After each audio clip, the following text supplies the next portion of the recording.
السلام عليكم أصدقائي. موعد مباراة منتخب المغرب القادمة ضد تنزانيا في الجولة الأولى من كأس إفريقيا 2024.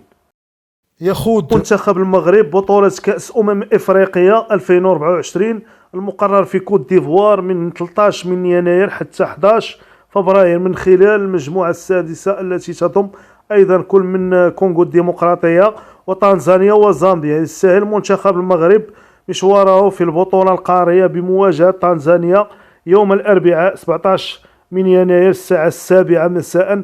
وفي المباراة الثانية يوم 21 يناير يلعب المغرب أمام كونغو الديمقراطية الساعة 4 عصرا، بينما يختتم الأسود الأطلس مشوارهم في الدور المجموعات بمواجهة زامبيا يوم 24 من يناير الساعة 10 مساء.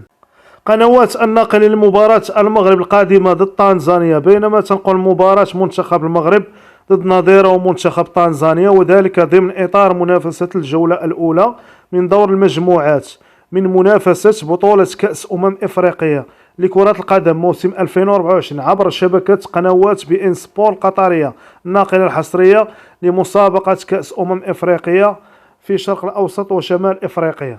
كذلك قناة الرياضية المغربية الأرضية تنقل مباراة المغرب ضد تنزانيا. خوتي يعجبكم الفيديو ما تنسوش واحد لايك وشاركوا في القناة وضغطوا على زر الجرس باش يوصلكم الجديد إن شاء الله. وشكرا أصدقائي.